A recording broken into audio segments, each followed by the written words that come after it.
সদ্য নিয়োগপ্রাপ্ত শিক্ষিকার টিকটক ভিডিও দেখেই ক্ষোভে ফুঁসে উঠেছে শিক্ষার্থীরা।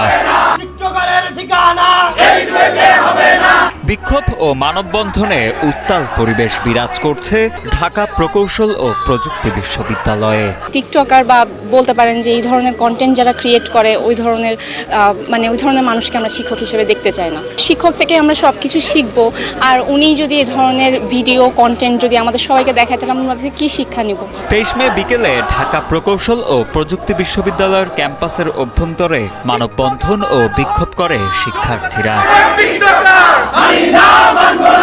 জানা যায়, সম্প্রতি নিশাত জাহান ইতু মিয়াজি নামের এক শিক্ষিকাকে নিয়োগাদেশ দেয়া হয়। বিক্ষোভরত শিক্ষার্থীদের অভিযোগ, সদ্য নিয়োগপ্রাপ্ত শিক্ষিকা অশ্লীল কুরুচিপূর্ণ এবং নীতি নৈতিকতা বহির্ভূত কর্মকাণ্ডের সাথে জড়িত।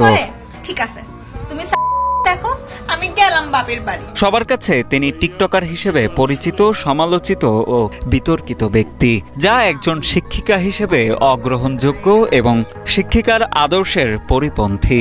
শিক্ষকতার মতো মহৎ পেশায় এমন ব্যক্তিত্ব সর্বদা বর্জনীয় বলেও দাবি সাধারণ শিক্ষার্থীদের। এরকম একজন শিক্ষার্থী যদি বিশ্ববিদ্যালয় শিক্ষক হিসেবে আসে তাহলে বিশ্ববিদ্যালয়ের যে পরিবেশ আছে ওই পরিবেশটা বজায় থাকবে না। শিক্ষক এবং শিক্ষার্থীর ভিতরে যে একটা মহান সম্পর্কটা আছে ওই মহান সম্পর্কটা হচ্ছে বিনষ্ট হবে। আমরা শিক্ষক হিসাবে যে মহান একটা চরিত্র আমাদের সামনে ফুটে ওঠে, মহান একটা সম্মানের জায়গা, কিন্তু যখন একজন শিক্ষক সে কুরুচিপূর্ণ কন্টেন্ট তৈরি করবে, অশ্লীল কন্টেন্ট তৈরি করবে, তখন তার প্রতি সেই সম্মানটা আমাদের আসে না। নিশাত জাহান ইতু মিয়াজির নিয়োগ আদেশ বাতিল এবং স্থায়ীভাবে বহিষ্কারের জন্য ইতোমধ্যে আবেদনও করেছেন শিক্ষার্থীরা। উল্লেখ্য, তার টিকটক আইডিতেও কুরুচিপূর্ণ বিভিন্ন ভিডিও দেখা যায়। জীবনে কোনো সময় কোনো শিক্ষককে দেখিনি যে এরকম কুরুচিপূর্ণ বা অশ্লীল কোনো কন্টেন্টের সাথে উনি জড়িত ছিল। হ্যাঁ, একজন শিক্ষক, উনি নাটক, সিনেমা বিভিন্ন জায়গায় অভিনয় করতে পারে, এটা ওনার পার্সোনাল লাইফ, কিন্তু ওইখানে অভিনয় করা বা যে কোনো প্ল্যাটফর্মে যে কোনো কিছু বলার আগে ওনার বুঝে শুনে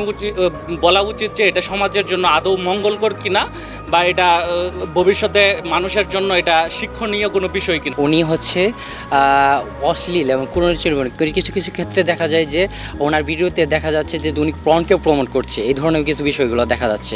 এ বিষয়ে ডুয়েট শিক্ষক সমিতির ছাত্র কল্যাণ পরিচালক প্রফেসর ডক্টর নজরুল ইসলাম জানান, শিক্ষার্থীদের দাবি ও অভিযোগের ভিত্তিতে নেওয়া হবে যথাযথ ব্যবস্থা।